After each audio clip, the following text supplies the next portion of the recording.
나만의 건강이 아닌 우리 모두의 건강을 생각하는 방송. 더 건강한 대한민국을 꿈꾸는 개념 방송. 들리는 신문 히포크라테스.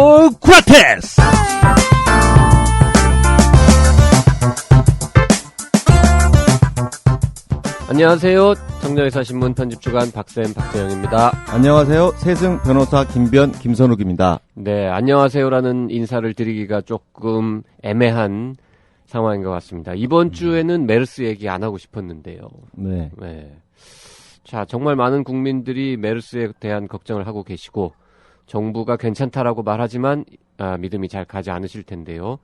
뭐 의료 관련 얘기를 주로 다루는 저희 방송에서도 국민 불안을 좀 덜어드려야 한다라는 뭐 사명감 이런 걸 좀 느끼지만 뭐 딱 괜찮다라고 또 단정 짓기도 어렵고 뭐 또 의료 전문가들 얘기를 들어보면은 그렇게까지 심각한 건 아니다. 뭐 의사들을 믿어달라 이런 말씀들을 하시는데 하여튼 불안하기는 불안합니다.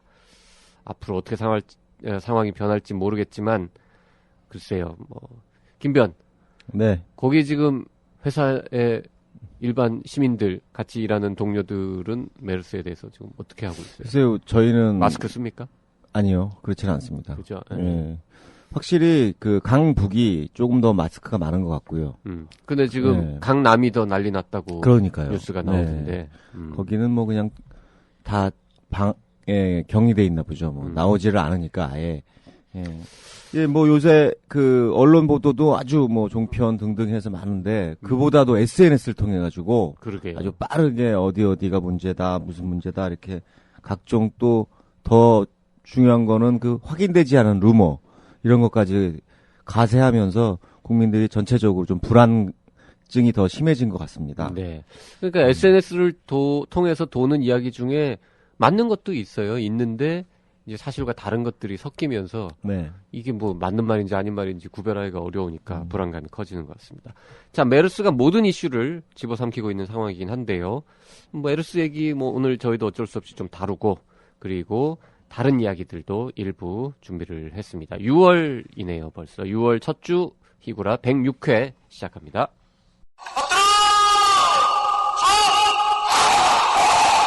꽃보다 할배, 꽃보다 누나, 꽃보다 청춘에 이어 드디어 나왔다. 꽃보다 군인. 전직 군의관 형님들이 알려주는 안전한 군대 생활. 군대 간다, 건강하자. 꽃보다 군인. 엄마와 여친이 챙겨주는 꽃보다 소중한 청춘들의 입대 필수품. 꽃보다 군인. 엄마가 무심하거나 여친이 없으면 본인이 직접 사도 됩니다. 뉴스 브리핑 시간입니다. 거의 고정이네요. 곽성순 기자 또 나와 있습니다. 네, 곽성순 기자입니다. 이 정도 되면 거의 거의 3자 공동 운영 체제 뭐 이런 것 같은데. 3MC인데 뭐. 네. 자, 우리 메르스 네. 관련 얘기를 좀 다시 또 합시다. 예. 일단 정부에서는 계속 괜찮다 이런 시그널을 국민들에 보내고 있는데 그 근거가 뭔가요? 네, 뭐 많이 언론을 통해서 관심 있으신 분들은 계속 그 뉴스를 접하셔서 아시겠지만 이 지역사회 전파라는 말이 가장 중요한데요. 정부가 가장 이제 중요하게 생각하는 것도 이 지역사회 전파가 지금 없다. 이런 내용을 하면서 아직은 좀 안심해도 된다. 이런 얘기를 계속 좀 하고 있습니다. 근데 그러니까 안심해도 된다기보다는 그렇게까지 그렇죠. 걱정할 필요는 없다 정도의 톤이죠. 그렇죠. 네. 그런데 이제 언론 등을 통해서 이제 보시는 분들은 이제 3차 감염자가 나왔다 이런 소식을 계속 이제 접하셨을 텐데요. 이게 이제 또 정부에서는 2차 감염자가 나올 때까지만 해도 3차 감염자가 아직 없기 때문에 좀 안심해도 된다 이런 뉘앙스를 좀 풍겼기 때문에 네. 이 3차 감염자가 나왔다는 소식을 접하시고 야 이건 진짜 큰일 났나 보다 이렇게 이제 생각하시는 분들도 좀 있으실 텐데요. 이 2차 감염하고 3차 감염이라는 게 좀 약간 애매하긴 한데 그걸 잘 좀 보셔야 되는데 이게 첫 번째 환자에서 첫 번째 감염된 환자에서 이제 파생된 환자들을 두 번째 감염자라고 하고 그 두 번째 감염자한테 접촉돼서 나온 환자들을 세 번째 감염자라고 한다면 그러면 이제 3차 감염이다 이렇게 말할 수도 있을 텐데요. 네. 지금 사실은 핵심은 그것보다는 어디서 접촉을 했느냐가 중요한데 지금 나와 있는 그 확진자들이 전부 다 이 의료기관 내에서 지금 감염이 된 환자들이거든요. 그렇기 때문에 정부에서도 아직은 안심해도 된다라고 말하는 이유가 그거고, 그런 의미에서 일부에서는 아직까지 이 정확한 의미의 3차 감염자들은 안 나왔다, 이렇게 말씀하시는 전문가들도 지금 있는 상황입니다. 네. 그러니까 지금 뭐 저도 공부한 지 오래돼서 가물가물하지만 이 역학에서 보면은 1차, 2차, 3차라는 용어도 씁니다. 쓰는데 그 지금 말씀하신 것처럼 그럼 가령 최초 감염자로부터 옮은 사람이 2차 감염자고 그 사람이 다른 사람한테 옮기면은 3차 감염자라면 그럼 만약에 그 3차 감염자한테서 옆 사람이 또 옮으면은 그럼 4차 감염자가 되잖아요. 그런 식으로 막 4차, 그렇죠. 5차, 6차 예. 이렇게 하는 분류는 잘 안 쓰거든요. 보통은 1차, 2차, 3차라는 말에 담긴 그 속뜻은 최초 감염자가 있고 그 다음에 그 사람의 하고 밀접하게 접촉한 주변 사람들이 이제 감염되는 걸 2차 감염으로 보고 그 다음에는 3차라는 거는 그 주변 사람들이 아닌 그렇죠. 네, 예. 엉뚱한 곳에서 갑자기 이제 튀어나오는 거죠. 뭐 지하철 뭐 하여튼 정확하게 어디서 옮았는지 모르겠는데 지역 사회에서 갑자기 툭 튀어나오는 네. 감염자가 발생할 때를 이제 일반적으로 진정한 의미의 3차라고 보거든요. 그러니까 예. 진정한 의미에서 보면은 접촉이 아니라 비접촉적으로 그렇죠. 네, 예. 맞습니다. 갑자기 이제 네. 이게 물이나 공기나 뭐 이렇게 네, 그렇습니다. 인적인 네, 네. 교류가 아니라 그렇죠. 발생하면 그거는 이제 어떻게 대응할 수 있는 방법이 없으니까. 그러면 진짜 이제 사태가 커지는 그거를 건데요. 지역사회 네. 감염이라고 감염. 이제 네. 표현을 하는 것이고, 그게, 그러니까 2차, 혹은, 그러니까 2차 감염자한테서 전파가 일부 되더라도, 그게 만약에 같은 병원에 입원한 그렇죠. 환자들, 옆에 환자한테 이렇게 또 그건 올라갔다면, 지역사회라고 볼 수 그건 없고. 지역사회 그럼요. 감염으로는 안 네네. 본다는 거죠. 그래서 어. 지금 이제 이 정부의 입장을 옹호하는 건 아니지만 정부의 이야기를 액면 그대로 받아들인다면 맞는 부분은 다 원내 감염에 네, 머물러 맞습니다. 있고 병원과 무관하게 발생한 건 네. 없기 때문에 그렇게까지 심각하지는 않다라는 말은 맞긴 맞아요. 의학적으로 보면. 그러니까 지금 이제 이미 SNS가 너무 많이 퍼져가지고 거기 이제 병원 명단이 이미 다 공개가 되고 막 이런 상황인데요. 정부는 물론 공식적으로 인정을 안 하고 있지만 정부에서 공개한 거는 뭐냐면 이 메르스와 관련된 의료기관이 현재 전국에 14개가 있다. 근데 그 중에 3개는 이제 의원급 의료기관이고 11곳은 병원급 의료기관이다. 이제 이렇게 돼 있고, 요 기관들을 철저하게 우리가 지금 격리하고, 이 병원을 거친 사람들이 다 이제 자가격리, 시설격리가 되고 있는 상황이다라고 얘기하고 있고요. 그 다음에 이제 최근에 환자가 나온 그 F병원이라는 곳은 복지부가 아예 코호트 격리를 하고 있다라고 이제 강조를 하고 있는데요. 뭐냐면 그 안에 있는 의료진, 환자, 일단 그 안에 지금 있는 사람들은 밖으로 못 나오게, 안에 딱 지금 일종의 이런 말이 좀 그렇긴 한데 가둬서 아예 그 병원에서 못 나오게 지금 하고 있다. 봉쇄한 거죠. 병원을 통째로. 통째로 봉쇄했다는 거예요. 그 정도까지 지금 복지부가 조금 일종의 노력이라고 하면 그렇겠지만 열심히 지금 하고 있는 상황이니까 너무 그렇게 조금 지금 불신하고 전문가들이 것은, 아쉽게 생각하는 부분이 이제 첫 번째, 두 번째 발생했던 게 제일 심각한 거기가, 병원들 있잖아요. 예. 거기가 이제 나타났을 때 그 병원을 이렇게 코호트 격리처럼 맞습니다. 예. 통째로 완전히 봉쇄를 했었으면 이렇게까지는 안 커졌다는 거죠. 근데 지금 상황이 훨씬 심각해진 다음에 비로소 이 코호트 격리를 들어가서 그게 좀 너무 늦었다라는 비판을 하시는 그렇습니다. 거죠. 그거는 복지부도 할 말이 없을 정도로 초기 대처가 늦은 건 맞는데요. 네. 그때는 저희도 그때 처음에 방송할 때 말씀드렸지만 그래, 저희도 사실은 굉장히 저희도 안 그렇게까지 했거든요. 심각한 예. 수준은 아닐 것이다. 이라고 응? 그렇죠. 예. 굉장히 나이브하게 우리도 네. 방송했다. 그렇죠. 아이, 반성합니다. 네, 저희- 이럴 줄 몰랐습니다. 그렇습니다. 네. 이게 이제 그래프로 보면은 계속 이제 그 환자 수도 늘어나고 있고 네, 그런데 이제 예. 여기 변곡점이 있을 건데요. 박사님은 한 어느 정도면 그 변곡점이 올 거다. 글쎄요. 진짜 딱히 전문가가 아닌 입장에서 말씀드리기 조심스럽습니다만은 네. 잠복기라든지 여러 가지 양상을 고려했을 때 글쎄요. 앞으로 일주일 정도 안에 특별하게 문제가 심각한 이런 상황이 발생하지 않으면 정리 국면으로 좀 가지 않을까 조심스럽게 네. 전망을 해봅니다. 지금 현재 이제 5명, 2명 이런 식으로 발생을 하고 있잖아요. 그리고 다 병원과 관련이 있는 감염이라서 요런 추세가 뭐 이제 스물스물 좀 줄어들면서 환자 발생이 한두 명이거나 없거나 뭐 이런 식으로 며칠이 좀 지나가면 일단 좀 한숨 돌릴 수 있을 것 같은데 지금 만약에 이게 지역사회 감염으로 퍼진다면 신규 환자 숫자가 뭐 5명, 3명 수준이 아니라 이게 그렇죠. 막 몇십 명 내지는 뭐 몇백 명이 한꺼번에 나타나고 뭐 이런 일이 이제 벌어지면 그 뭐 정말 그러면 이제 큰일이긴 한데 그런 일이 벌어질 가능성이 높지는 않다. 뭐 요 정도인 것 같은데. 근데 이게 이제 정리 국면으로 간다라고 하기는 좀 그렇지만 제가 이제 방송 들어오기 전까지 여기서 이제 정리라는 건 네. 큰 정말 대란까지는 안 가고 가지 물줄기가 않겠느냐라는 살짝 거죠. 좀 예, 이렇게 이제 흘러간다는 한풀 거. 꺾이는 네. 이런 느끼는 거죠. 게 뭐냐면 이제 그 의사협회 추무진 회장께서 그 요거 확진됐다가 지금 완치돼서 네. 퇴원이나 뭐 이걸 지금 하고 있는 분이 한 3분 정도 있다라는 발언을 하셨고요. 퇴원을 앞두고 있는 네, 뭐 사람이 그런 이렇게 하셨고, 말씀하셨죠. 감염내과의 전문가분들도 지금 퇴원한 자들이 있고 그 다음에 이 퇴원 관련 가이드라인을 마련 중이다 이런 이야기를 하셨고 그래서 제가 이제 복지부에 확인을 좀 해봤는데 지금 엄청 바빠가지고 전화 자체를 못 받아요. 네. 전화를 했더니 바로 끊고 문자가 바로 왔어요. 문자로 보내달라. 전화는 지금 받을 수가 없다. 그래도 내가- VIP인가 봐요. 문자라도 보니까. 아니 그냥 전화를 내려놓을 거의 수준 아니에요? 내려놓으면 안 되나? 참? 그건 좀 또 그렇고 근데 자기가 지금 문자를 치고 있는 이 상황에도 전화가 지금 계속 오고 있다. 문자를 보내달라 그래서 제가 이제 퇴원자가 있냐, 어떻게 좀 관리하고 있냐, 그 퇴원하시는 분들은 나중에 어떻게 좀 되냐 이렇게 이제 물어봤더니 답변이 이제 공식 답변을 지금 준비 중이다. 아마 공식 발표가 나갈 거다 이렇게 얘기하는 거 보니까 이제 뭐 오늘 내일 뭐 이렇게 해가지고 네, 퇴원자 저희가 관련돼서도 지금 네. 녹음하고 있는 현재 시각은 6월 4일 목요일 오후 5시 30분입니다. 이게 너무 상황이 확 바뀌다 보니까 네.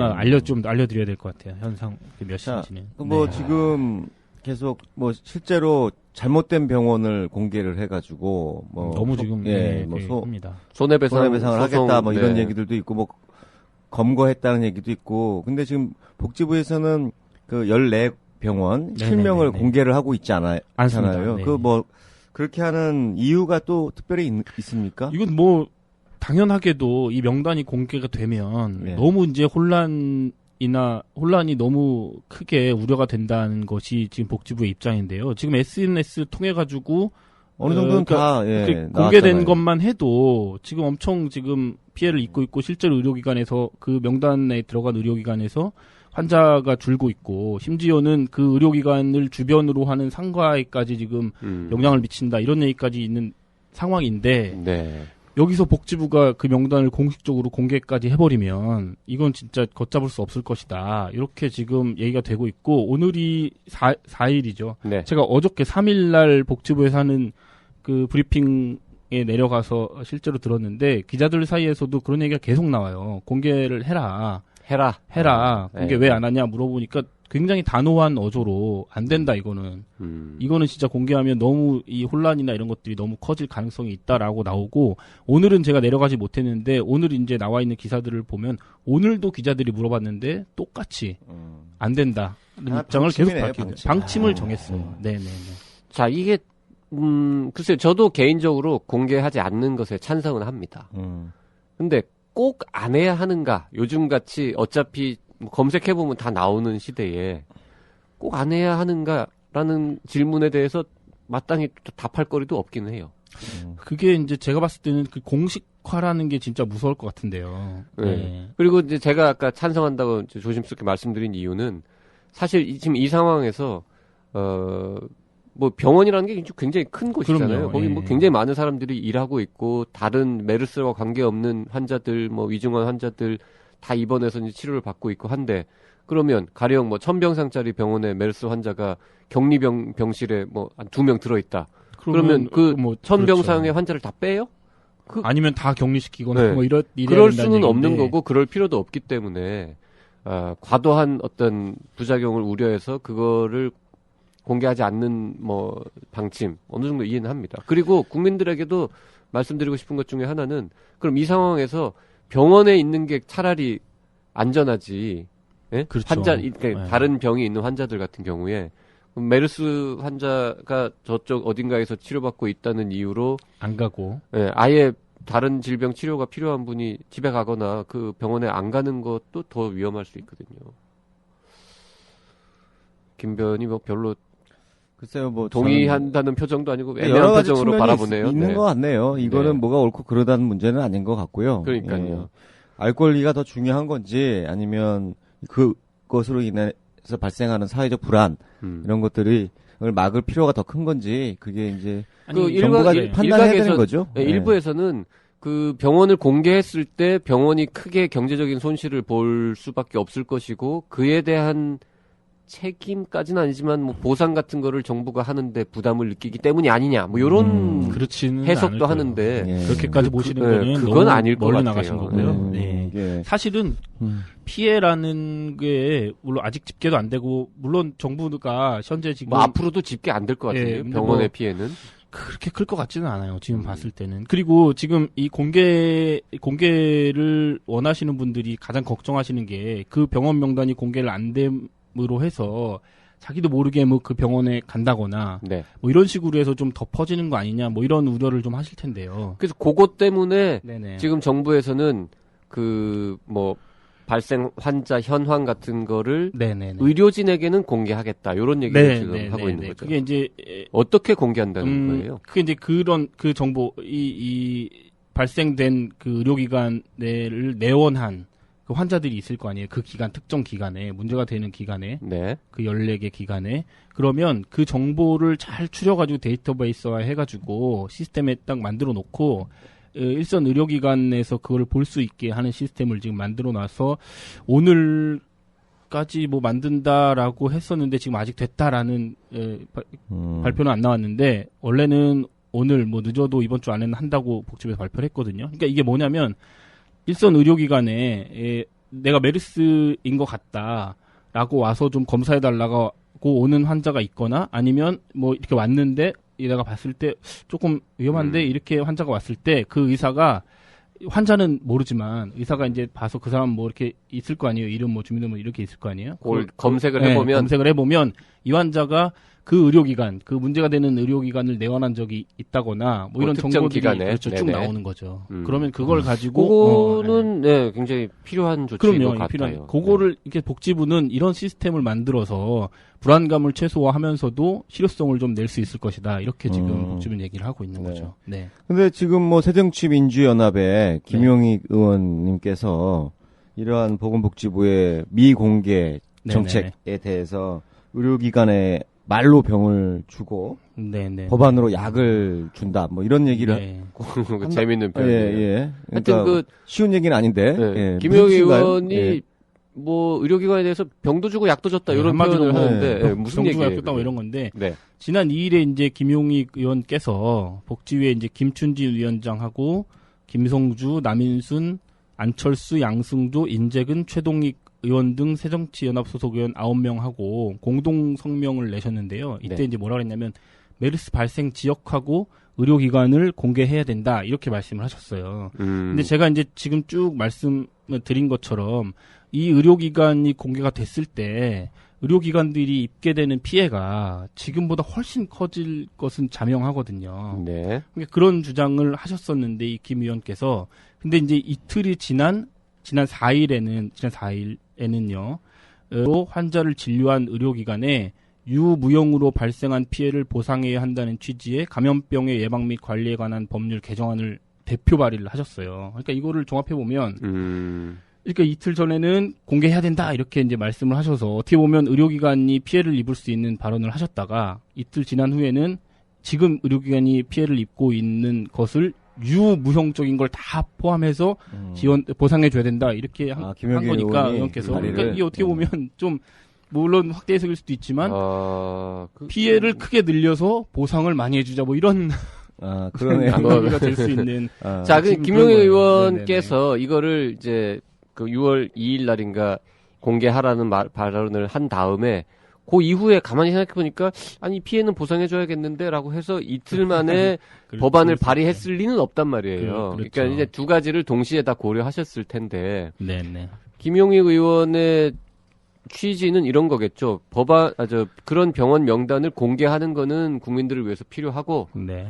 그리고 국민들을 위해서 공개를 하지만 선의의 피해를 보는 기관들에 대해서는 정부가 또 국민들로부터 거둔 세금을 가지고 보상을 해주자. 해주고 네. 요거를 이제 동시에 추진하신 거죠. 근데 지금 아까 새정치연합 소속 9명과 함께 즉 김용희 의원까지 해서 10명의 복지위 의원들이 이제 공동으로 성명을 발표했다고 했는데요. 보면은 재밌는 게 아니 재밌다기보다도 참 의미가 있어 보이는 게 김용희 의원은 다 아시다시피 이 의료관리학 즉 예방의학 역학 분야의 전문가이시잖아요. 서울의대 그렇죠. 교수이시고 그러니까 제일 지금 이 사태에 대해서 제일 잘 아는 정치인 국회의원 중에서 이 주제에 대해서 제일 잘 아시는 분 중에 아마도, 하나? 예. 아니 그냥 제일 잘하는 분이라고 해도 틀리지 않을 것 같고요. 그리고 안철수 의원도 의사 출신이시고 또 김춘진 위원장도 치과의사 출신이시고 이런 분들이 공개를 해야 된다고 촉구를 했군요. 네. 아마 일부러 당에서 좀 모으지 않았을까 하는 생각도 들어요. 예?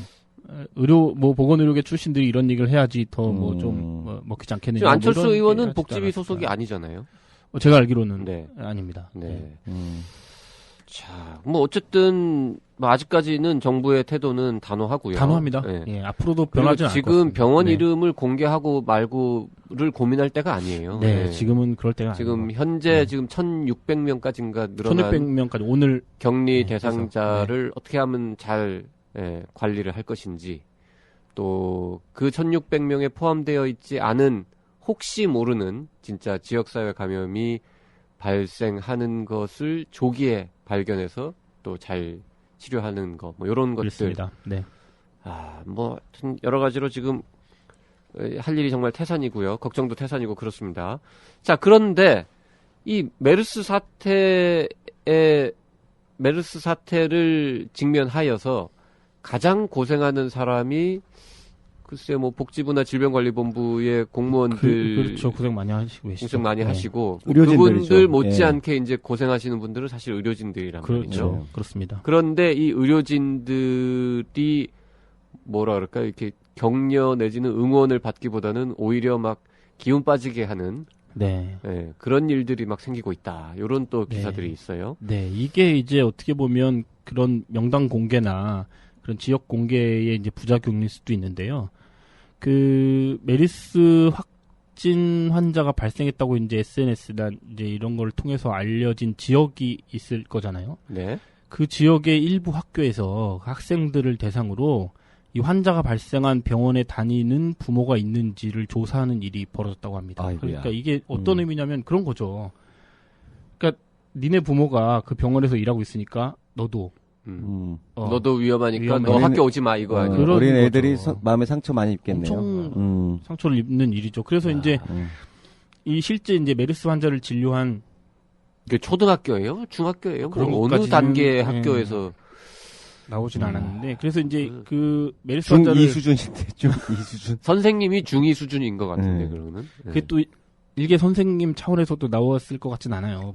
최소한 학교 단위 내지는 이랬을 것 같은데. 교육청이라든지 더 윗선에서 이런 지침을 내렸다거나 하는 소식은 전혀 없어요. 그럴 소식은 없는데 지금 복지부에서는 이 메르스 관련해가지고 학교들이 휴교를 하는 것은 이거는 필요 없는 조치다. 그럴 필요 없다. 지금 이미 격리되고 있는 환자들이, 학생들이 있긴 있는데 그 명단은 교육청 통해서 교육부에다가 우리가 알려주고 있으니까 교육부에서 그 아이들만 체크해서 못 나오게 하고 관리하면 되지 굳이 휴교까지 할 것 없다라고 얘기하지만 반대로 또 교육부는 휴교령 내린 지역이 있고 실제 휴교된 학교들도 많이 있어서 양쪽에 지금 의견이 엇갈린다 이런 보도는 지금 지금 휴교하고 학원 가도 학생들이 없고 난리 났다 그러는데 그렇습니다. 예.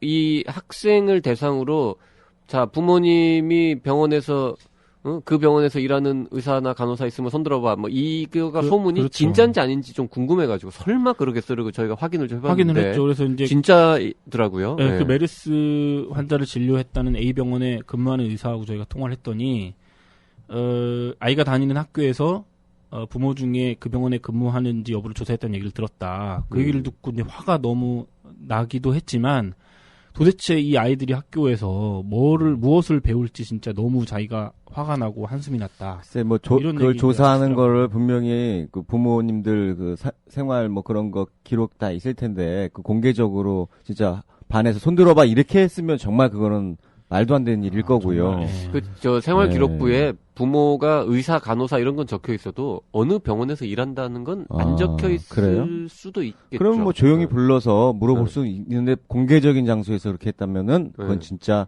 그 비상식적인 거죠. 예. 아니 초등학교였으면 뭐 애 울 것 같은데 갑자기 뭐 손 들고는 이러면은 그렇죠. 그 애들이 얼마나 진짜 감수성 예민한 때인데 그러게요. 그렇게 무식하게 했겠습니까? 자, 이러시면 안 되고, 음. 물론 이거 들으시는 분들 중에서는 이제 뭐 의료인 분들도 계시고 일반인 분들도 계시겠지만, 무슨 불안한 마음은 저희도 10분 이해하지만, 그 최일선에서 진짜 어떻게 보면, 이 메르스를 막기 위해서 뛰고 계시는 분들인데, 그분들한테 이렇게 대우를 하는 제가 것은 정말, 아는 네. 어떤 의사분은 그런 표현 쓰시더라고요. 그 좀 억울하다 그럴까요? 좀 약간 기운이 빠진다고 하면서 그 솔직히 세월호 사건 때 네. 그 구조하기 위해서 이렇게 네, 생명의 네, 네. 위협을 무릅쓰고 잠수하시던 분들 있잖아요. 네.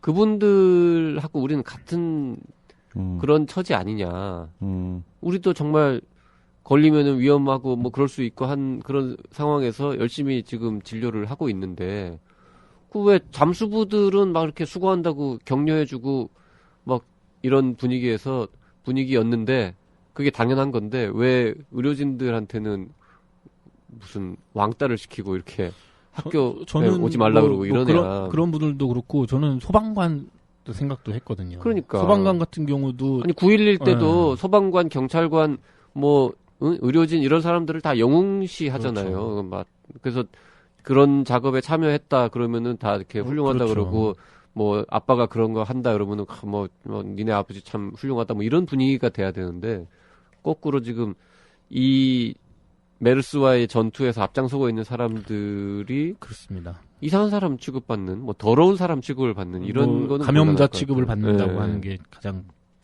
맞겠죠. 예. 국민 수준이 이제 나타나는 거죠. 그러니까 비정상적인 네. 상황이고 다 그 이런 일을 접하는 게 생소하고 그렇죠. 그러다 보니까 비정상적인 판단을 할 수는 있는데 그래도 그 어떤 학교에서 아이들한테까지 그런 예, 거는 가리키는 입장이 네. 조금 더 상식적인 좀 생각을 하셨으면 좋겠네요. 그러게요. 네. 그렇습니다. 지금 뭐 수많은 그리고 많은 병원들이 전화가 계속 온다 그래요. 뭐 소문이 좀 돌거나 그러면 그 병원에 있느냐 있느냐. 메르스 환자가. 그리고 이제 병원 측에서는 지금 현재 정부 지침에 따라서 그 긍정도 답변 부정도 하지 않는 그렇게밖에 대답할 수 없는 거잖아요. 없다고 대답합니까? 그런 뭐라 병원도 있는데 그러는데요? 이거는 지금 공개해야 되는지 모르겠어요. 이거는 보도자를 보낸 거니까 네. 여의도 성모 같은 경우는 네. 초창기부터 워낙에 이제 많이 나왔고 그렇죠. 이미 뭐 기정사실화해서 병원에서 포기를 하셨는지 네. 보도자를 아예 내셨어요. 네. 병원 이름으로 보도자를 내가지고 네. 없다고? 우리에서 발생한 환자 네. 때문에 접촉자가 된 13명인가 네. 아마 검사자가 있었나 봐요. 네. 그분들은 다 음성 판정이 나왔다. 아. 이렇게 보도자료를 오죽- 내기도 했어요. 오죽 답답했으면. 오죽 네. 답답했으면 오죽 병원에서 답답했으면 냈겠습니까? 여의도 성모병원에서는 환자가 우리 병원에 왔던 건 사실이다. 네. 없다. 그리고 이제 네, 그 하지만 접촉자들 다 네, 그 환자는 지금 우리 병원에 없고 그 환자랑 접촉했던 모든 사람들 다 조사했는데 아무 음성 문제 없다. 판결됐다. 문제 없다. 이렇게 네, 아예 그냥 라고 밝혔어요. 네. 야, 이게 지금 전 국민적으로 서로 도와가지고 대처해야 될 그렇습니다. 문제지 누구 예, 특정인을 맞습니다. 주홍 글씨를 써가지고 낙인 찍어가지고 경원시하거나 멀리하거나 죄인시하는 거는 우리 안 됩니다. 국민들이 예. 지금 수준에 맞지 않는 일이에요. 그리고 정말 황당했던 거 저희 오늘 나온 뉴스 중에 하나 그 인천시에서 왜 우리한테 협의 없이 환자를 보냈느냐 인천으로 그래갖고는 항의하고 정부에다가 인천시가요. 인천시 정부에 인천 그 지방 정부에서 예. 중앙 정부에다가 왜 환자를 인천으로 보냈느냐. 그 지금 이 국가지정 격리병상이라는 게 숫자가 제한되어 있잖아요. 그러니까 네. 모자라는 거죠. 그래서 이제 서울인지 뭐 경기도에 있던 환자를 인천에 있는 국가지정 격리병상으로 이제 보낸 거죠.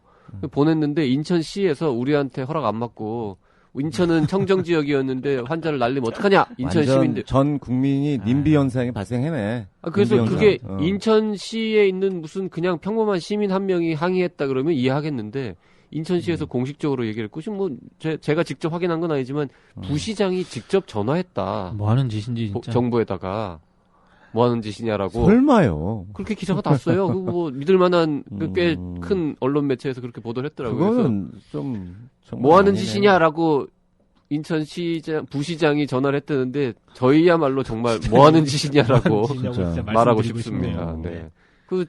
그러면 인천만 아. 나머지 전국에 다 퍼지면 인천만 괜찮을 것 같아요? 그게 무슨 말도 안 되는 소리를 참 하고 있고. 비정상이 너무 많네요. 네. 예. 그리고 지금 말 나온 김에 지금 그렇게 저희 장관이나 뭐 이런 높은 분들이 좀 우주복 입고 그 격리되어 있는 그 병상의 환자나 의료진들 가서 직접 찾아가서 이렇게 격려하고 우리 같이 아직 극복합시다 뭐 없죠. 이런 거 좀 보여줘야 되는 거 아닙니까? 아직 없죠 그런 모습이. 우주복이 없어서 그런가요? 아고요. 그 지금 그렇게 자기는 막 이렇게 전혀 그런 모습을 안 보이면서 국민들한테만 안심하라고 하고 걸려도 건강한 사람은 괜찮습니다라는 얘기하면 믿냐고. 오늘 평소에 내일도 나올 것 같은데. 평소에는 그렇게 쇼업을 많이 하잖아요. 정치인들이나 무슨 높으신 분들이 뭐 보여주기 많이 하는데 왜 이럴 때는 안 보여줘요. 그 가서 무슨 돼지고기에 뭐 있다고 할 때 그렇죠. 가서 뭐 다 단체로 돼지고기도 먹고 하셨죠. 뭐 할 때 닭에 문제 있다 그러면 닭고기 먹는 퍼포먼스 많이 보이잖아요. 그 메르스가 그렇게 안전한 거면은 복지부 장관님이라도 가서 누가 맨몸으로 가래? 그거 다 방어 장치하고 일반 의료진들이 하는 것처럼 다 뒤집어 쓴 다음에 그 다음에라도 가서 이렇게 고생하신다고 그러네요. 지금 진짜 격려도 한번 해주고. 보여줄만 하잖아. 뭐 아무것 아니 뭐 대통령이 그렇게 직접 가는 거는 예를 들어서 좀 너무 뭐 좀 그렇다 그러면 그 장관 정도는 가서 할 수도 있는 거 아니야? 왜 그거 안 하냐? 장관 그러네. 그렇죠. 장관께서 이게 보건의료 또 전문가가 아니시다 보니까 네. 그런 쪽에 복지 전문가시죠? 재정 전문가. 그렇죠. 네. 연금 네. 뭐 이쪽에 전문가시고 차관 그쪽도 뭐 특별히 잘 하시는 것 같지 않고 하여튼 뭐 그건 그렇다고 치더라도 어쨌든 보건복지 장관께서 예. 차관도 있긴 있는데 차관님도 보건의료 쪽에 비전문가거든요. 그분은 사회복지 쪽에 지금 전문가시죠. 그래서 네. 뜬금없이라기보다도 그 보건부 독립 내지는 복수 차관제 이런 맞아요. 얘기가 최근에, 많이 나와요. 최근에 예. 그 새누리당 이명수 의원께서 4월인 걸로 기억나는데 복수차관제 그 대표 발의하셨거든요. 네.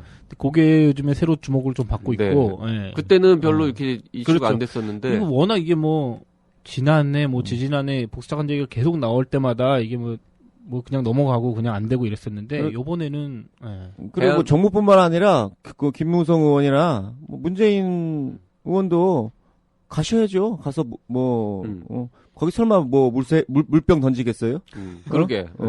그 저 우주복들 일회용 그 가운이랑 그 뭐 좋은 마스크들 그 병원에 다 있거든요. 네. 마스크를 정부에서 지금 16만 5천 개를 뿌렸답니다 지금. 그러니까 뭐 마스크도 여러 종류가 있다고 하는데 의료진이 쓰는 그 진짜 두려워하지 마시라니까요. 적어도 높으신 분들은 지금 그 환자들을 치료하는 의료진들은 의사나 간호사나 다 매일 아침 저녁으로 수시로 지금 환자하고 접촉하고 그렇죠. 있잖아요. 네. 그 사람들은 안 걸리잖아요. 그 보호 장비를 하고 있으니까. 그러니까 가서 좀 그런 모습을 그런 퍼포먼스 쇼라도 좀 해주면 국민들에게나 또 의료진들에게 약간의 좀 힘이 되지 않을까. 네. 이런 일이 있을수록 좀 세월호 때하고는 좀 다른 현상인 것 같아요. 그죠? 국가적 재난이긴 한데 어찌 보면 지금이 더 똘똘 뭉쳐서 뭔가를 해야 될 텐데. 그러게요. 네. 네. 지금 서로 이게 뭐라 할까요? 이렇게 자꾸 멀리만 하려고 하고, not in my backyard, 나한테는 하지 마라. 네. 뭐 이런 얘기하고 있고, 좀 성숙된 시민의식을 보여줬으면 좋겠습니다. 네, 그렇습니다. 그리고 이제 우리가 뭐 앞으로 또 차차 계속 이 사태가 진정된 다음에도 문제 제기를 하겠지만, 이 질병관리본부의 뭐 예산이나 인력 부족, 그리고 기본적으로 우리가 이렇게 전염병 관리 체계의 미흡 이런 부분들을 이런 사건 겪으면 이제 소 잃고 외양간 고치기 소 잃고 나서라도 고쳐보자라는 얘기를 이제 또 나중에 하게 될 거예요. 지금 보니까 우리나라의 이 공무원 중에서 이 역학 조사 이런 거를 담당하는 사람이 한 30여 명밖에 없다 그러더라고요. 근데 그 중에서 2명 빼고는 다 공중보건의사인 거죠. 그리고 공무원 중에서 감염내과, 그러니까 감염 이 전문가는 한 명도 없고.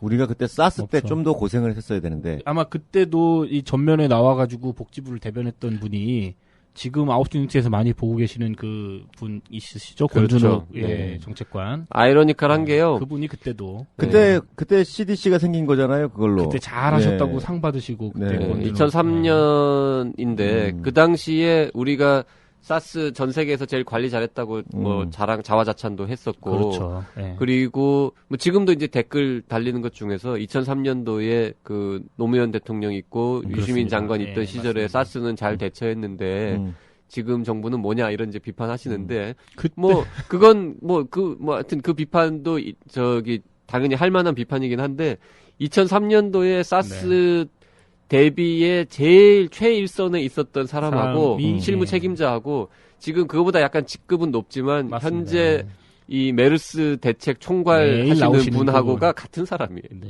네. 그분이 그래서 권준욱 지금 국장께서 의사 출신이시죠. 네.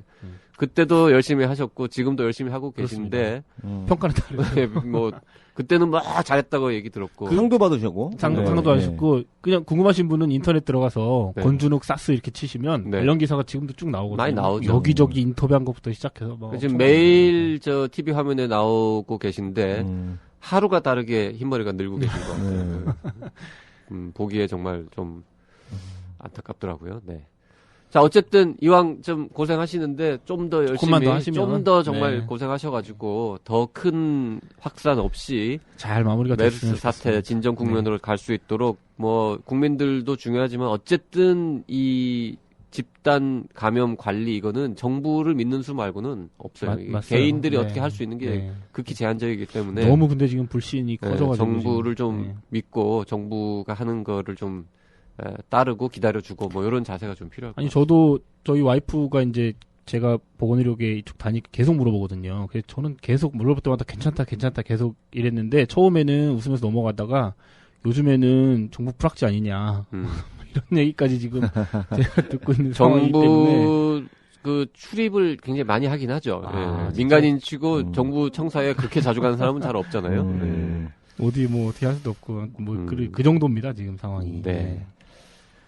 자, 다른 소식으로 좀 넘어가야 될 것 같은데요. 메르스 관련해가지고 이제 그 저희가 오늘 꽤 긴 얘기를 나눴지만 그렇네요. 여전히 네. 좀 부족하죠. 진짜 막 의학적인 얘기는 하나도 안 그렇죠. 다뤘잖아요. 네, 네. 다를 저희도 수도 없고. 비전문가고. 예. 그래서 이미 들으신 분도 계시겠지만 나는 의사다에서 저 감염내과 교수 한 분 모시고 특집 방송을 이미 한 번 했습니다. 154회인가요? 이렇게 방송을 했었는데 네. 그게 벌써 일주일 전이거든요. 그래서 그때랑 상황이 네. 또 달라졌다고 새로 추가 특집 편성해달라는 댓글이 막 100만 개 달렸어요. 그래가지고 100만 개나요? 네, 100만 개쯤 달렸습니다. 그래가지고 저희가 또 이제 다른 감염내과 의사들이 요새 정말 진짜 정말 몸값이, 바쁜데 몸값이 정말 또 한 명 또 붙잡아 와가지고 네. 내일 저희가 녹음을 해가지고 또 그 내용은 히포크라테스를 통해서도 또 나는 의사다 양쪽을 통해서 곧 이제 특집 방송으로 보내드릴 예정으로 있습니다. 기대됩니다. 네, 네. 그 내용도 좀 참고해 주시면 좋겠습니다. 자, 다음 뉴스 가죠. 이번에는 이건 뭡니까? 군 부대에서 사망 사고가 발생했는데 그 책임을 억울하게 군의관이 덮었었다. 이런 주장이 제기가 됐어요. 네, 이게 좀 짧게 그냥 전해드릴게요. 좀 이게 좀 억울하실 것 같아서 전해드리는 건데요. 2014년도 초에 모 부대에서 병사가 당뇨 합병증으로 사망을 하는 사건이 발생했답니다. 근데 이제 이 사단 헌병대하고 군 검찰이 그 복무 기간 중에 진료 기록부를 이제 딱 조사한 다음에 그 책임을 군의관인 A 씨에게 있다. 이렇게 이제 해서 이 A 씨가 결국은 의료법 위반 혐의로 기소되고 군 법원에서 벌금형을 받고 복지부에서 면허정지 3개월의 행정처분을 받은 사건인데요. 이제 거기까지만 들으면 되게 이상해요. 그러니까 환자가 합병증으로 사망을 했는데, 네.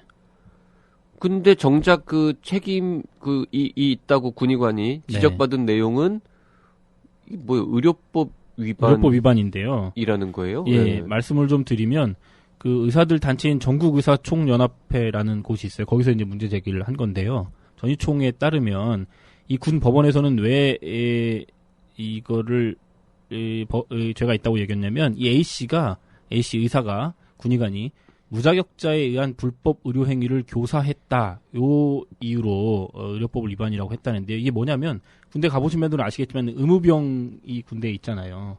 근데 의무병이 굉장히 모자르기 때문에 의무병과가 아님에도 불구하고 의무대에 있는 병사들이 종종 있거든요. 근데 이 의무병과가 아닌 병사를 이제 이 의료 과정에서 이렇게 좀 이 오더를 내리고 뭐 하는 행위를 했다. 그렇기 때문에 이게 이제 무자격자에 대한 의료행위 교사 이것 때문에 의료법 위반이다. 이렇게 지금 주장을 하고 있는 상황입니다. 그러니까 이제 이 의사 입장에서는 굉장히 지금 억울한 이제 상황인 거죠. 그리고 이상하게 들려요. 그 사실은 저희가 네. 이 뉴스를 저희가 입수한 지 얼마 안 돼가지고 네네네네. 판결문 원문을 좀 입수해서 분석을 좀 해보고 싶었는데 그렇죠, 아직 예. 못했어요. 아직 못했습니다. 네. 예. 그래서 이제 판결문 구안서 본 다음에 다시 한번 좀 다루고 싶은데 일단 지금까지 이 나온 얘기만 듣고 보면 이상한 게요.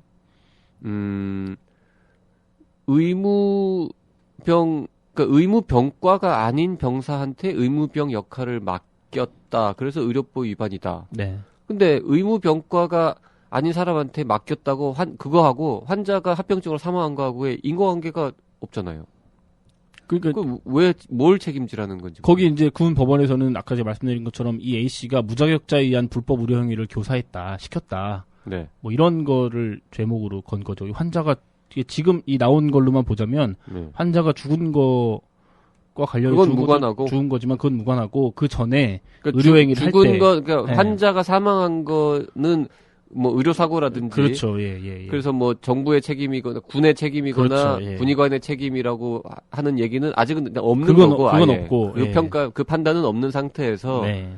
왜 의무병과 아닌 사람한테 시켰냐? 그렇죠. 예, 그런 거예요, 지금 상황은. 근데 응. 지금 이제 전희총이나 의료계에서 주장하는 것은 현실적으로 뭐 간호사 자격증이나 뭐 이런 자격증이 있는 의무병과 사람이 전체에서 뭐 0.1%도 안 되는 지금 상황에서 그러니까 주로 그냥 일반인이 군대에 가서 의무병과로 차출돼서 배워서 하고 있는 이 상황에서 그럼 어떻게 군의관이 그 자격증 있는 애들만 골라가지고 그 일을 시키냐 이렇게 지금 반발하고 있는 상황인 거죠, 의료계에서는. 네. 자, 그 의무병 중에서 간호사나 조무사 자격증이 있는 사람이 0.1%도 안 된다라는 거는 전희총이 주장하고 네, 그건 있죠. 확인된 바 아니에요. 전희총이 주장하고 있는 거죠. 전희총이 그렇게 말했지만 근데 분명히 상식적으로 의무병 중에도 그런 의료 관련 면허가 없는 사람이 분명히 많을 것 같은데 많잖아요. 많습니다. 예. 보통 뭐 제 동생도 네. 그 군대 가기 전에 네. 학원 가서 학원 좀 같은데 공부 좀 그렇죠. 하고 네, 그렇죠. 맞습니다. 예. 뭐 정식적으로 자격증 따지는 않았지만은 네. 맞아요. 그런 그렇게 거 가지고 해서, 이제 가면 예. 군대에서 이제 워낙 없으니까 해주고 이렇게. 근데 지금 예. 대부분 남자들이 간호사나 간호조무사 자격증 따기가 없죠. 쉽지가 않죠. 예, 그렇죠. 예. 예. 그리고 군 법원에서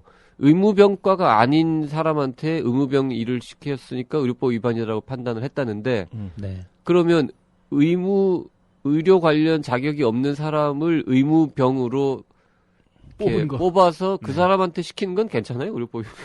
그것도 문제죠. 그것도 사실은. 이상하잖아요. 문제 사실 예. 이게 네. 지금 총체적인 문제인데 예, 판결이 그러니까 좀 이제 이상하긴 하네요. 이상해요. 전희총 선생이 얘기하는 것도 왜 의사한테 덮어씌우냐 이제 이거 구조적인 문제인데 왜 그래요. 군의관한테 이게 이제 덮어씌우냐. 사망 사고가 생겼으니까 군에서는 조사를 할 수밖에 없고 그게 무슨 자연사인지 아니면 의료 사고인지 아니면은 무슨 뭐 총기 사고인지 이제 봤을 거 아닙니까? 근데 네. 의료 사고의 인점을 이제 인지를 확인을 하는 과정에서 이런 단계 이제 걸린 것 단계 같아요. 걸린 거죠. 그랬을 예. 수도 있을 것 같아요. 일단 좀 뭐 약간 판결문 좀 본질과 봅시다. 상관없는 네. 일이 발생을 했는데 네. 그래도 그게 의료법 위반 부분이다고 생각을 해서 군 검찰관 쪽에서는 기소를 하게 된 거로 보이네요. 네. 자세한 내용은 저희가 이제 판결문을 입수하게 되면 네. 조금 더 자세한 소식으로. 그러니까 이거는 지금 군 법원에서 나온 맞습니다. 거기 네, 때문에 군대 내의 특수 사정을 고려할 수밖에 없죠. 그 군대 보통 내. 이게 민간 법원에서 나온 거면 저희가 판결문을 금방 쉽게 구하는데. 구하는데 네.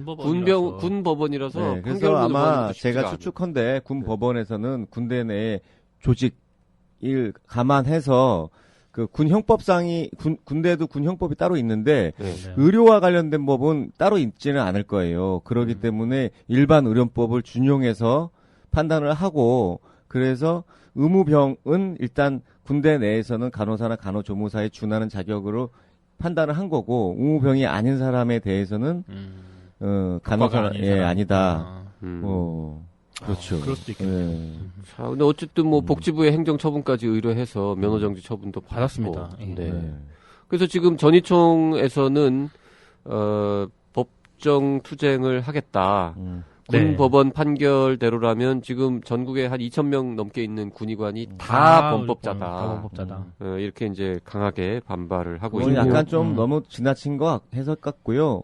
군 법원에서도 비록 이 민간의 입장 기준에서 보면은 간호사 조무사 자격이 없는 의무병을 인정을 하는데 그 사람들이 한 것 같이 무면허라고 보기는 어렵다라고 판단이 내막에 있는 거죠. 그렇겠죠. 예. 네. 군 법원 판결문은 민간인이 구할 수 있어요. 그거는 어떻게 쉽지 않죠. 아예 못 봐요? 그렇죠. 군대 내에 있는 건데 일단 기밀 서류가 아니겠습니까? 군 법원은 그리고 1심 제도죠. 3심 아니죠. 아닙니다. 거기도 3심제도 있어요. 아, 있어요? 제가 잘못 알고 있었네요. 근데 그러면 군대 내에서는 판결문 자체가 완전 그냥 무조건 비공개예요? 우리가 군 법원의 판결문을 구해보겠다는 생각을 한 번도 해본 적이 없어서. 그렇죠. 네. 네. 김변도 별로 그쪽은. 네, 그 생각은 못 해봤죠. 네. 하여튼 구하기는 쉽지 않을 것 같다라는 거고. 네. 저희가 지금 구해보려고 노력은 하는데 아직 못 구했어요. 그렇게 보니까 또 쉽지 않을 것 같긴 하네요. 근데 있어서. 정작 사건 당사자는 갖고 있지 않을까요? 그렇죠. 예, 그건 갖고 있죠. 당사자한테도 판결문 가나요? 가죠. 그건 당연히 당사자하고 당사자의 변호인하고는 갖고 그럼 있겠죠. 당사자를 접촉해서 받는 그게 게 제일 빠르겠네요. 빠른 방법이겠네요. 저희가 일단 그 판결문을 좀 입수해서 어떻게 정확하게 보면 전의총이 입수할 수도 있겠네요. 전의총은 지금 이 성명서 보면 판결문을 본 것처럼 그렇죠. 적혀 있어요. 그래서 있을 좀 것 같아요. 구해가지고 저희가 지금 오늘 어제 오늘 사이에 들어온 뉴스라서 아직 맞습니다. 판결문을 못 챙겼는데요. 챙겨본 다음에 도대체 뭔 일이 벌어진 거고 이 판결은 뭐 정말 이렇게 수긍이 가는 판결인지 아닌지 또 한번 쳐다보도록 하겠습니다. 자, 오늘 그렇습니다. 뉴스 브리핑은 여기까지 하겠습니다. 곽성순 기자하고 헤어졌으면 좋겠는데 광고 듣고 와서 진행할 이슈 내망현에도 오늘 또 출연한다고 하네요. 네. 잠시 후에 다시 얘기하죠. 사는 사람, 파는 사람, 훔치는 사람.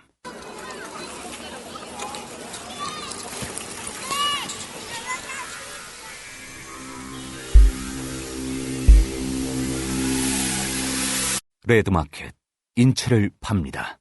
장기와 뼈, 살아있는 사람을 사고 파는 섬뜩한 지하세계. 삶과 죽음이 냉정하게 현금으로 거래되는 시장. 전 세계 장기 브로커, 뼈도둑, 혈액농장, 아동 납치범 추적에 관한 이야기. 레드마켓, 인체를 팝니다. 서점에 있습니다. 이슈 내망현 시간입니다. 자, 최근에 정부가 메르스 대책회의를 했는데 대한 한의사협회도 참여를 했더라고요. 그래서 그렇죠. 그거를 두고 대한의사협회 한방대책특별위원회에서 상당히 이제 불쾌하다. 엄청 불쾌하셨죠. 네, 그러면서 뭐 해외 토픽에 나올 일이다. 요렇게 좀 이제 좀 글쎄요, 뭐 참여할 수도 있지 않나라는 느낌이 솔직히 듭니다만 네. 열나는 사람이 한의사들한테 갈 가서 수도 있죠. 하면은 네. 뭔가 이런 한의사들도 역할을 해야 될 것 같은데. 옛날에도 역병은 있었을 테니까요. 그러니까요. 어쨌든 왜 웃죠? 오늘 한 얘기 중에 그 제일 웃긴 얘기 같은데요. 그렇죠. 역병이 옛날에도 있었죠. 역병은 네. 옛날에 더 많았죠. 더 심각했죠. 많았죠. 네. 그렇죠. 네. 근데 어쨌든 한방대책특별위원회에서는 이제 불쾌하다. 여기 왜 끼냐 이런 얘기를 했다고 합니다. 네. 자, 그래서 이 얘기를 제가 왜 말씀드리냐면 오늘 이슈 내망현 주제는 바로 이 한방응급실 요겁니다. 자, 응급실. 지금 한방이 가장 취약한 부분 중에 하나가 아마 이 외과 분야하고 그렇죠. 이 네. 응급의학 뭐 요쪽 아닐까 싶은데요. 자, 이 한방응급실이 오늘 왜 주제나 하면 청취자 여러분들도 한방응급실 뭐 별로 어색하지 않죠? 많이 들어보셨을 들어본 거예요. 말이죠. 네. 네. 하지만 저희가 취재를 해봤더니 법적으로는 아예 존재할 수 없는 그렇죠. 그런 예. 곳인 거죠. 그러니까 대한민국의 이 법상 한방응급실이라는 거는 없는 거죠.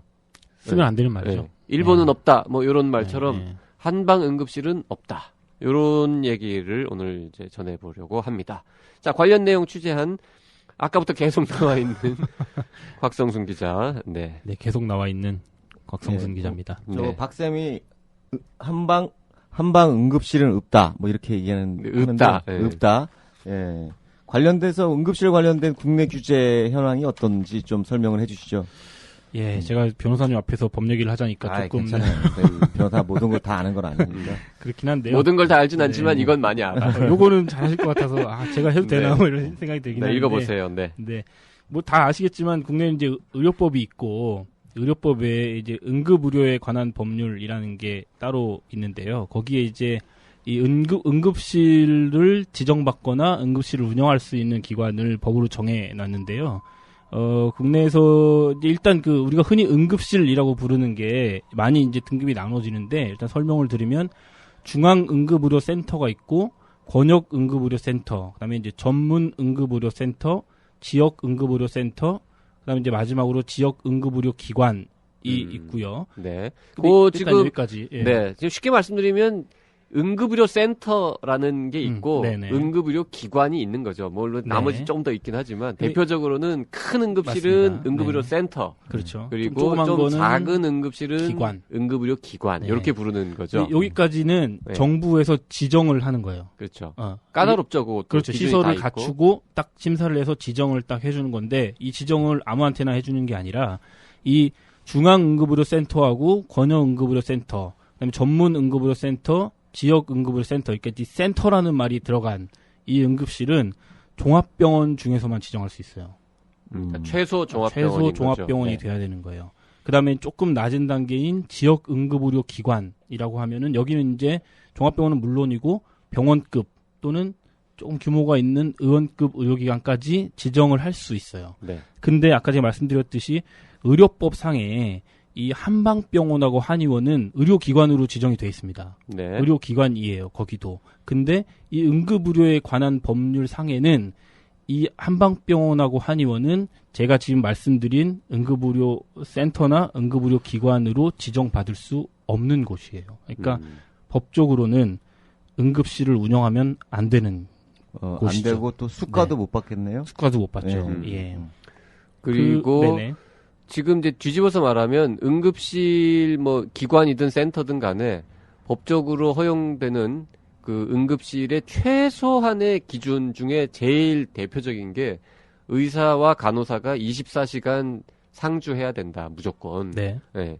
의사나 간호사가 띄엄띄엄 왔다 갔다 하는 곳은 응급실이 아니다라는 거죠. 그 네, 그 설- 규정이 있잖아요. 그렇기 때문에 네. 한방병원이나 한의원은 그 응급실을 만드는 거에 아예 해당 사항이 없다. 이렇게 지금 볼 수도 있는 거죠. 네네. 네. 그러니까 지금 이제 말씀하신 게 지금 제가 말씀드린 센터나 기관이 아니라 응급의료 시설이라는 조항이 따로 또 법에 있어요. 아, 센터하고 기관 말고 응급의료 시설. 시설. 아, 그건 뭐예요? 그건 시설이라는 아주 게 작은 있는데 건가요? 예. 아주 작은 거예요. 이게 뭐냐면 이게 여기 지금 얘기하고 있는 의료기관들, 그러니까 한방병원이나 한의원 포함해서 모든 의료기관 중에 나는 진짜 환자들을 위해서 이 응급실을 운영하고 싶다.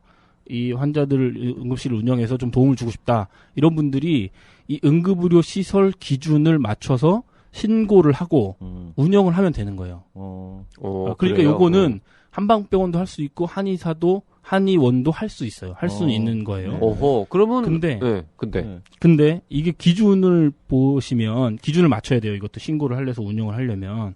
근데 그것 중에 보면 인력 기준이 있거든요.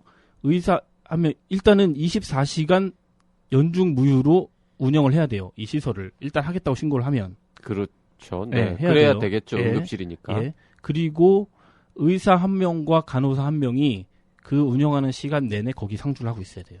그렇죠. 그거는 네. 이제 뭐 다른 네. 모든 응급실이 다 그런 거니까. 그렇죠. 최소 한 명은 있어야 예, 돼요. 그걸 맞춰야 되고 거기 보면 이제 뭐 엑스선 촬영기도 갖다 놔야 되고 그다음 뭐 심폐소생술에 필요한 뭐 기도삽관 장비 이런 것도 다 갖다 놔야 되고 하는 거예요. 이거는 한방병원하고 한의원도 운영을 할 수 있는데 제가 방금 말씀드린 것처럼 의사나 간호사가 있어야 되거든요, 거기.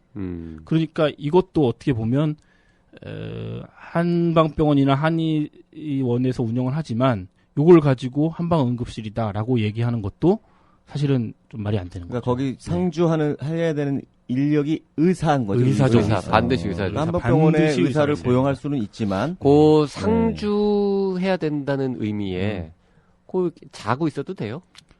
깨 있어야 됩니까? 아니면 자고 있는 거는 잘 모르겠지만 코를 받는 위치에 있는 건 안 돼요. 그 건물에 있어야 돼요. 난 지금 코를 받는 위치라는 얘기를 곽선웅 기자가 할 때 자고 있는 건 모르겠지만 코를 골면 안 된다고 말하는 줄. 그건 아니고요. 제가 문의했을 때 그 안에 있어야지 건물 어딘가에 있어야 되는 거고 네. 뭐 주변에 무슨 집에 있다가 전화 받고 그러니까 이런 건 안 돼요. 자고 있어도 안 될 또 거예요. 막 헷갈리기 그렇죠. 시작하는데 네. 근데 지금 기사에 보면 네네. 있다면서요. 한 곳, 있습니다. 한 예. 곳씩. 네. 그러니까 예. 그게 이제 이 응급의료 시설을 운영하는 의료기관이 예. 전국에 지금 113개 기관이 있는데 예. 그 중에 한방병원이나 한의원이 딱 한 곳 있는데 거기 어디냐면 네. 대전대 천안 한방병원이라는 곳에서 네. 우리는 요 기준을 맞춰서 이 시설을 운영하겠다라고 신고하고 지금 운영을 하고 있다. 그러면 거기는 하는 겁니다. 한방병원이지만 응급실이 의사가 24시간 있는- 상주하고 있겠죠. 응급실이 있는 거죠. 네. 네. 그러니까 거기는 네. 한방병원 응급실이지만 의사가 상주하는 거잖아요. 네. 그렇죠. 그렇기 때문에 이것도 엄밀한 의미로 얘기하면 아까 제가 말씀드렸듯이 그러니까 한방병원이 운영하는 응급실인 거지 네, 그러니까 한방 이런 거예요. 응급실은 아니잖아요. 정리하면 네. 양한방 협진 기관인데 네. 한방이 중심이 된 양한방 협진 의료기관에서 네. 의사가 진료하는 뭐 응급시설 뭐 이렇게 정리가 되는 그렇겠네요. 거죠. 예. 근데 이걸 그냥 쉽게 그냥 쉬운 말로 한방 응급실 이렇게 표현하고 있다는 한방응급실 거예요. 뭐 이렇게 표현한다는 거고 약간 명칭 표기가 좀 이상하네요. 그러니까 법에 없는 법에 이름을 없는 쓰면 거예요. 곤란한 거죠. 네. 네. 그리고 이게 뭐 한의계에 대해서 우리 공식적으로 사용하는 명칭도 아니고 뭐 이렇게 얘기할 수도 있으실 것 같은데 저희가 요 기사 쓰면서 좀 검색을 해보니까 네. 이 한의계에서도 이제 학회지가 있을 테고 그 학회지의 논문들이 이제 발표가 될 거잖아요. 네. 근데 거기 보면은 그런 논문들을 쭉 보면 이 한방응급실이라는 명칭을 공식적으로 사용한 논문이 꽤 많이 있고요. 아. 예. 최근에 저희가 이제 기사에 언급한 것은 일개 한방병원 한방응급실 내원 환자에 대한 임상적 분석 이게 이제 논문 제목이었어요. 근데 이제 내용을 쭉 보면 뭐였냐면 거기 이제 논문에 있는 거니까 제가 그냥 그대로 말씀을 드리자면 경희대학교 한방병원 한방응급실에 내원한 환자 한 1,000여 명을 대상으로 조사한 논문인데요, 이게. 일단 말이 안 되는 게 제가 지금 쭉 말씀드린 것처럼 경희대학교 한방병원은 응급실을 운영할 수가 없는 그러게. 기관이에요. 왜냐하면 한방병원이기 때문에 일단 법적으로 기관이 안 되고 그다음 제가 아까 말씀드린 113개 시설을 운영하는 기관에 포함되어 있지 않기 때문에 공식적으로 여기는 한방병원이 응급실이 없는 거죠. 근데 여기가 왜 한방응급실이라는 말을 사용하느냐? 경희대 병원이 대학병원이 근처에 있잖아요. 네. 그래서 거기 응급실을 조금 이렇게 같이 사용하는 뭐 이런 지금 개념으로 아마 생각을 좀 하고 계신 것 같아요. 그리고 실제 뭐 근데 응급 환자가 응급실 들어오면서 외치나 그러면? 난 한방. 그래서 지난 해였나요? 그 기억 나시는 분 있으시겠지만 그 한의협 회장님께서 단식하다가 네. 단식을 쭉 하시다가 이제 몸이 좀 악화되셔서 동국대병원에 가신 네네. 적이 있으시잖아요. 그때 이제 보도자료를 그 한의협에서 낼 때 몸이 안 좋아져서 한방응급실을 갔다 이렇게 그때 내셨거든요. 그래서 저희하고 그때 뭐 조금 트러블도 우리 좀 저 있고 언론중재위원회 갔었죠. 그것 중재위 때문에. 때 갔었죠. 근데 그때 이제 저희가 경희대학교는 한방병 응급실이 없으니까 한방응급실을 간 게 아니라 그냥 응급실을 갔다. 우리가 이제 이런 기사를 썼더니 거기서 이제 문제 제기를 하고 뭐 이렇게 왔다 갔다 하는 과정에서 한의협에서 하신 말씀이 한방응급실이라는 것은 좀 상징적인 표현이었다. 이런 말씀을 한의협에서 그때 하시긴 하셨죠. 근데 그러니까 뭐 아시는 거예요. 한의협에서도 한방응급실 상징적인 표현이었다. 네, 그런 말씀을 하신 적이 근데 있죠. 좀 궁금한 게 그러면 한의사들도 그 밤새 이렇게 지키고 서 있어요 응급실에? 그거는 그때 이제 당시에 저희가 취재했을 때 거기 이제 그 동국대 병원 응급실에 있는 응급의학과 레지던트. 네. 레지던트란 말이 갑자기 떠오르는데, 이 말이 전공의라는 말이 안 떠오르는데, 그분이 봤을 때 이게 뭐 24시간 있다 이런 말씀은 안 하셨고, 딱 단호하게 동국대 한방병원에는 응급실이 없다. 그리고 환자가 응급실로 들어와서, 한방병원으로 입원하는 경우는 사실상 이분들은 응급 환자가 아니다. 라고 얘기하고, 진짜 만약에 응급 환자가 와서 내가 한방 치료를 받겠다고 해도 안 해준다. 이렇게 그때 이제 얘기하셨었죠. 그리고 그렇죠. 진짜 막 응급적으로 뭔가 막 저 수액 공급이나 뭐 네. 이런 의학적인 처치가 필요한데 환자가 전 한방 치료만 받을래요 안 이러고 된다는 거죠. 있는데 그럼 그러세요 이러고 내버려 두지는 않죠. 문제가 될 응급실에서는. 수도 있죠. 네. 응급실에서. 문제 네. 문제 될 걸 아마. 되죠. 그렇게 해서 환자가 네. 나빠지면. 그러니까 그러니까 한방 응급실이라는 게 법적으로 존재하지 않는다라는 것도 그런 존재하지 않는데 이름을 쓴다라는 것도 문제지만 그렇죠. 만약에 그런 이름을 쓰고 있는 곳에서 한의사가 24시간 있어도 스탠바이를 문제. 하고 있으면 그나마 좀 나을 것 같은데. 근데 안 하고 있다가 예를 들어서 뭐 당직실에서 자고 있거나 하다가 누가 부르면은 온다. 와서 그냥 입원만 시킨다. 그건 진정한 의미 응급실이 아니지 않느냐. 그렇죠. 뭐 이런 생각도 들고. 그래요. 이거 제가 참 궁금한 게 왜 한의사들이 한방 응급실이란 말을 자꾸 쓰려고 하는 이유가 뭐예요? 그러면? 아니 이분들은 응급 한의학이라는 게 있다고 주장하고 싶으신 거겠죠, 아마. 그리고 뭔가 좀 진짜로 이 논문 제가 아까 말씀드린 그 논문에 보면 실제로 그 한의사분들이 이 응급의료에 관해서 뭔가 역할을 하고 있다라고 믿고 계신 것 같아요. 실제로. 근데 우리가 진짜로 그런 역할을 하고 있는데 뭐 통계도 별로 없고 나와 있는 게 없기 때문에 우리가 한번 조사해봤다. 이게 이제 그 논문에 나와 있거든요. 그런 것이. 그러니까 이분들이 그냥 쓰는 말이 아니라 한의사분들은 진짜로 우리가 한방응급실이라는 걸 운영해서 응급 환자들한테 도움을 주고 있다. 이렇게 지금 생각하고 계시는 것 한의적 같아요. 개념의 응급하고 그냥 의사들 개념의 응급하고 좀 다른 거 아닐까요? 그 의사들 개념의 응급이 아니라 이 아까 말씀드린 응급의료에 관한 법률에 뭐 저보다 더 잘 아시겠지만 아예 그 국내에는 응급 환자라고 세세하게 아예 구분을 해놨어요. 굉장히 세세하게 꽤 길게 구분을 해놨는데 거기 보면 그러니까 우리가 흔히 생각하는 응급에 대한 거는 거기 다 들어가 있거든요. 뭐 신경학적인 응급, 뭐 중독. 그거 다 읽으려고? 그러니까 이걸 다 못 읽으니까 제가 이제 한 페이지인데 건데, 보니까. 예. 예. 저가 일부러 이걸 이제 이 기사에 쭉 다 나열한 것도 이거를 과연 한의사분들이 보실 수 있다고 진짜 생각하는지가 궁금해서 제가 진짜 소개를 쭉 드린 거거든요. 그렇게까지 생각하시겠습니까? 그냥 이 법 안에 한의학적 개념의 응급도 넣어서 한의적 개념의 응급에 대해서는 뭔가 역할을 할 수 있게 해달라 그런 뜻이 아닐까요? 주로 보면 이분들이 그러니까 이제 저는 묻고 싶어요. 저희가 물어보면 대답을 잘 안 해주시긴 하는데 한의학 그 협회나 뭐 학회에 계신 분들한테 한방에서 해결할 수 있는 그 응급 질환들은 어떤 게 있고 어떻게 치료하시는지 좀 물어보고 싶은데. 이 논문 이게 가장 2012년도인가 가장 최근에 나온 논문이라 제가 계속 인용하게 되는데 요거를 보면 뇌 쪽으로 해가지고 오시는 뭐 중풍 뭐 이런 거 뇌경색이라고 해야 될까요? 이런 걸로 오시는 분들 그런 걸로 한방응급실을 찾으시는 분들이 꽤 된다. 통계에는 그렇게 나와 있더라고요.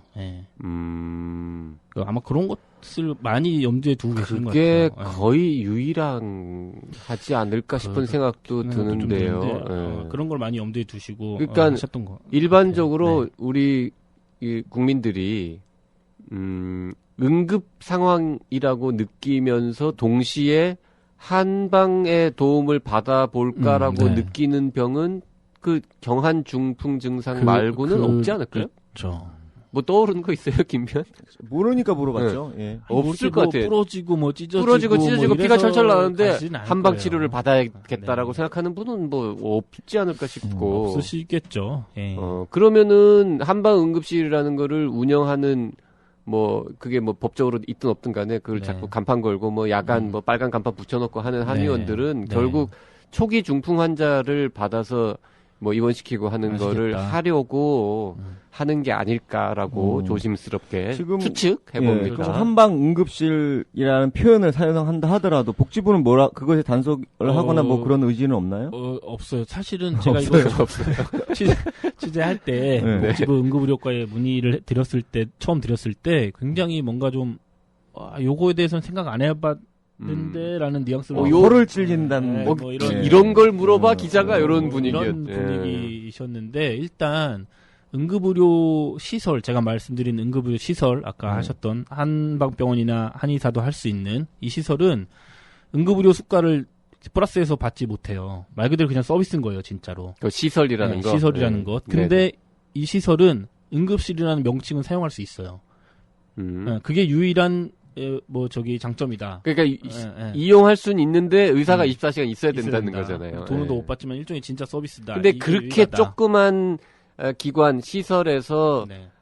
한방병원 사실상의 한의원인데 의사가 24시간 상주한다는 게 말이 그런 경우가 있겠어요, 그게? 이론적으로만 좀 힘들겠죠. 가능한 거지. 예. 예. 그래서 이제 복지부 말은 제가 말씀드린 응급의료 센터나 응급의료 기관처럼 법으로 명시되어 있는 곳에서 24시간 환자나 간호사가 있어야 됨에도 만약에 없다거나 뭐 이런 식으로 법에 명시된 걸 안 지키는 것은 우리가 어떻게 규제를 할 수 있겠는데 한방 응급실 같은 경우는 이게 법으로 좀 규제되어 있는 것도 아니고 우리가 뭐 그거를 한의계에다가 써라 마라 이렇게 얘기할 수 있는 대상은 아닌 것 같다. 이게 이제 복지부의 입장인 겁니다. 지금 글쎄요, 이 응급의료에 관한 법률에 만약에 그런 내용이 분명히 있을 텐데 응급의료기관으로 지정이나 허가를 받지 않은 데에서 그런 표현을 유사한 표현을 쓰지 못한다라고 그런 그런 있죠. 규정이 있을 예. 거고요. 만약에 네. 그게 없다고 한다면 그냥 의료법상에 허위 과장 광고에 해당할 수가 있거든요. 그 네. 명칭 표시도 광고법에 규정이 되니까. 그러니까 예전에는 지금이야 좀 이렇게 많지 않지만 사실 한 10년 전만 해도 무슨 센터 네.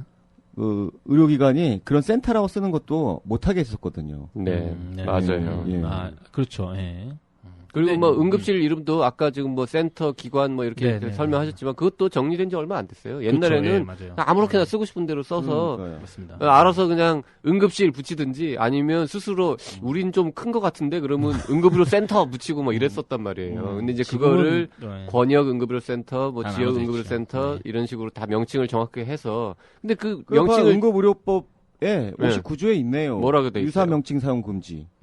그 근데 법 왜- 위반인데 예, 법 정부에서는 위반인데 유사 단속- 명칭 사용하면 못한다. 단속 의지가 허를 없는 거죠. 찔려가지고 지금 어버버한 거예요. 네. 그러면서도 복지부 관계자가 이런 멋진 말을 했어요.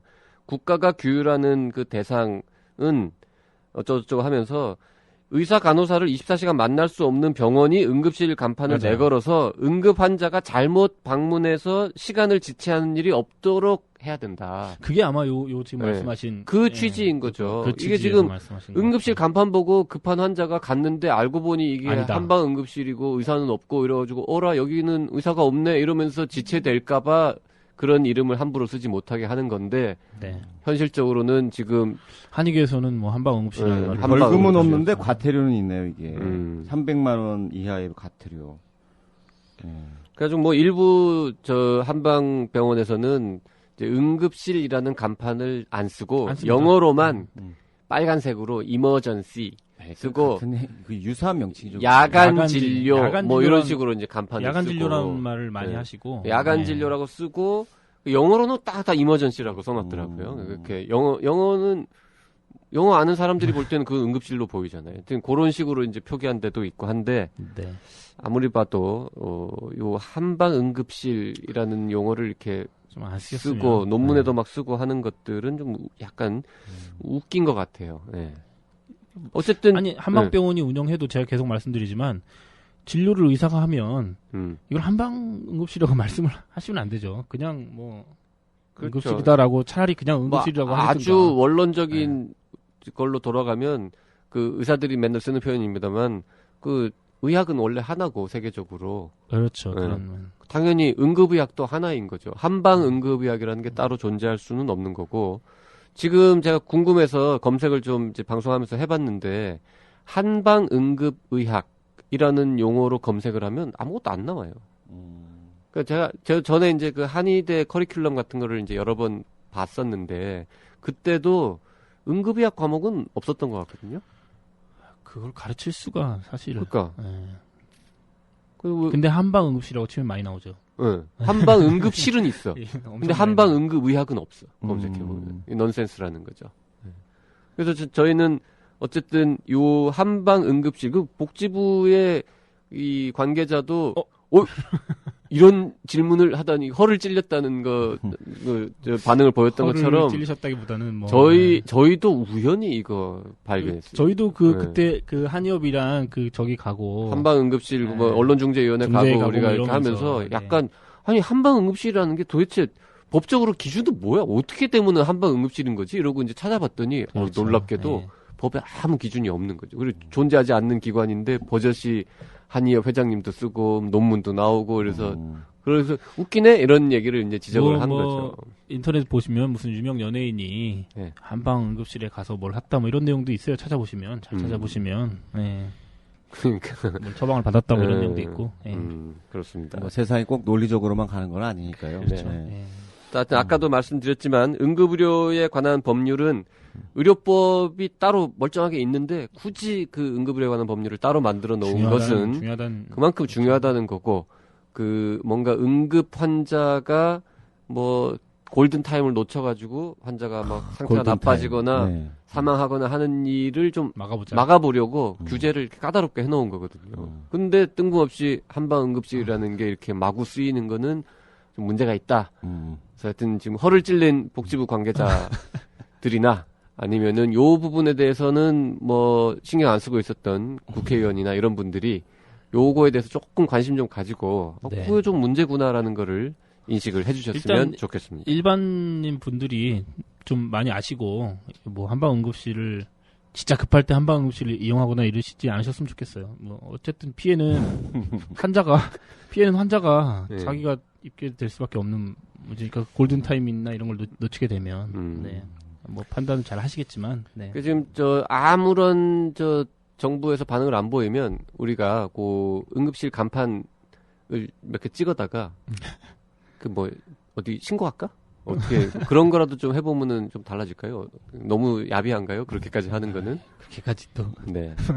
하여튼 저희가 좀 확인해 봤더니 불법 간판을 달고 운영하고 있는 한방응급실들이 좀 있더라고요. 네. 네, 그분 뭐 다수가 그러지는 않겠죠. 네, 소수가 그럼요. 그러는 바람에 다수는- 다수를 또 욕먹일 수가 그렇죠. 있어요. 다수는 빨간 간판에 이머전시라고만 쓰고 24시간은 아니고 이제 밤 늦게까지 불을 켜놓고 조금 더 예. 그리고 이제 그런 경우는 흔히 그 왜 옛날 방식 있잖아요. 이렇게 4층 가면은 이제 맞아요. 예. 응? 한의사 집이 있고 뭐 그런 거. 이렇게 벨 누르면 내려오고 뭐 요런 분위기의 이제 야간 진료. 그 응급실이 아닌 거죠. 근데 이제 밤에 그런 오는 환자들을 좀 받겠다, 입원시키겠다, 뭐 이런 일종의 건데. 이제 그분들은 서비스라고 생각하실 수도 있죠. 그렇게 생각할 수도 있죠. 내가 네. 고생해서 좀 더 하는데. 네. 뭐 아니, 이렇게 자다가 생각할 수도 지금 있으니까. 뭐 그럼요. 벨 네. 누르면 내려오는 것도 힘든 일이고 그렇죠. 그렇긴 예. 한데 어쨌든 그거를 일반인들이 보고 여기가 응급실이구나라고 네. 오해하게 해서는 그럴까봐. 안 되겠다, 뭐 이런 얘기인 거죠. 그러니까 거기에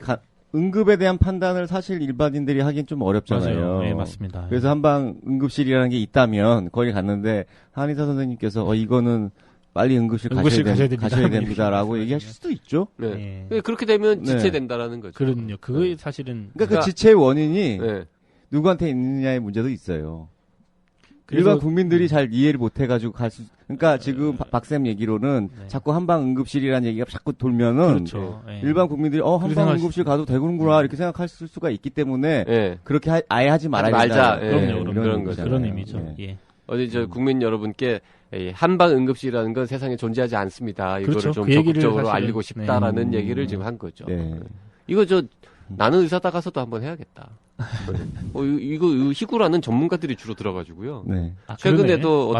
어떤 맞네. 전문가 한 분 네. 저한테 잘 듣고 있다고 메일 하나 보내셨더라고요. 네. 그러네요, 김변한테 또. 댓글도 달렸어. 우리 지금 마무리하기 전에 하나 소개시켜드려야겠는데 빵 터졌다면서 그 왜 요즘 많이 터뜨리시죠. 요즘 이렇게 가끔 이렇게 크게 음. 웃기는 거 있잖아요. 제가 우리 메르스 할 때 지난번에 한번 아니 왜 그 환자는 중국에 도대체 왜 갔대요? 뭐 이런 얘기 했더니 네. 김변이 뭐라 그랬는지 생각나요? 몰라요. 그때 아니 뭐 퍼뜨리러 갔겠어 그랬다고. 근데 그게 그렇게 웃겼다고. 그런가요? 예, 잠을 못 잘 정도로 밤에 듣다가 어. 크게 웃었다는 그런 또 청취자 리뷰가 저의 있었습니다. 유머 코드가 이렇게 독특한데 그걸 또 이해시 아니, 하시는 독특한 분이 유머 계시네. 코드를 갖고 계신 청취자가 네. 계신 거죠. 예, 네. DM이 분자. 김변께서 준비를 많이 하셔야겠네요 앞으로. 네. 네, 기대하시는 분들이 많이 계신 것 같아요. 네, 빵빵 터뜨려 주시기 바랍니다. 알겠습니다. 네. 자, 오늘 이슈 내망현은 여기까지 하겠습니다. 곽 기자, 수고했어요. 앞부터 처음부터 끝까지 계속 수고했습니다. 네, 감사합니다. 딱딱하고 골치 아픈 주제임에도 추리소설을 읽듯 재미있다. 중앙일보. 박근혜 대통령에게 당장 개념 의료를 정독할 것을 권한다. 프레시안. 의사와 병원에 대한 불신을 조장하는 책들 속에서 이슈를 판단하는 눈을 키워주는 반가운 책. 조선일보. 우리나라 보건의료의 현주소를 보여주는데 적절할 뿐더러 부족함이 없다. 오마이뉴스. 교양 시민을 위한 개념 있는 의료 이야기. 더 건강한 대한민국을 위해 우리 모두가 알아야 할 불편한 진실. 정치 사회 분야 베스트셀러 개념 의료. 온라인 오프라인 서점에서 절찬 판매 중. 오늘 히포크라테스는 여기까지 하겠습니다. 예, 희구라 정치 소감은 페이스북 청년의사 라디오 팟빵 아이튠스 댓글이나 이메일 라디오 /doc.co.kr로 보내주시면 되고요. 1666-189로 문자 주셔도 됩니다. 네, 제보도 많이 보내주시면 제보. 저희가 네. 적극적으로 취재해서 다뤄보도록 하겠습니다. 지금까지 PD 곽성순, 출연 곽성순, 네, 작가 김은영이었습니다. 예, 들리는 신문 히포크라테스 2015년 6월 5일 방송 마치겠습니다. 네, 내일은 현충일이네요. 네, 감사합니다. 네, 감사합니다.